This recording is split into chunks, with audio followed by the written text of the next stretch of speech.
Hey, if you have been following my journey out of high control religion, then you know that recently we found out that the Bible isn't univocally monotheistic like we were taught. Many of the gods that are discussed within its pages had elaborate and adventurous stories before they were demonized. For example, the Bene Elohim that I love to ramble on about, or the sons of God that derive from the wise god El and his consort Asherah, are patron gods to the 70 nations that were divided accordingly in Deuteronomy 32 verse 8. Let's check it out. When the Most High apportioned the nations, when he divided humankind, he fixed the boundaries of the peoples according to the numbers of the gods. The Lord's own portion was his people, Jacob, his allotted share. One of my favorite epics is the Baal cycle. Not only did it serve as a yearly ritual and feast, but also explained the natural world between humans and the roles of the gods and humans in the universe. In the Baal cycle, Baal becomes king of the gods, but he has no palace nor throne from which to rule. So he entreats the goddess Anat to help him gain a palace of his own so he can commence the fertile reigns. Here, let's read over what Baal says.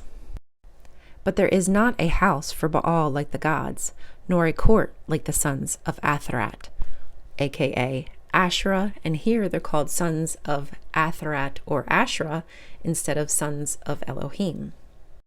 Baal even felt shame because of his brothers taunting him for this lack of a palace and throne. Valiant Baal replied, the charioteer of the clouds responded, the beloved came upon me and insulted me. He arose and spat upon me in the midst of the assembly of the sons of El, or Bene Elohim. Don't worry, Baal's palace does get built by a magical architect, and soon he holds a feast for those 70 gods, or you could just say his brethren. In here, his brethren are called the 70 sons of Atrat, aka Asherah. Valiant Baal rejoiced.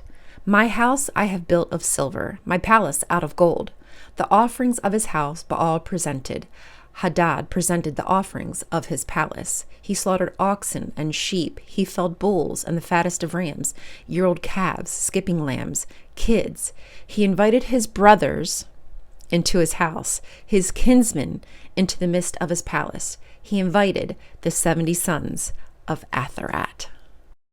Not only did the Baal cycle help to explain the circle of life, but it also served a political purpose used to legitimize the rule of the king and to reinforce the power of the priesthood.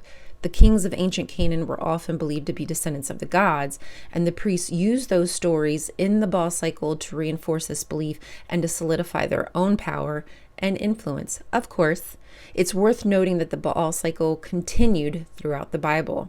If you want to hear more about the sons of God, follow along. Thanks for listening.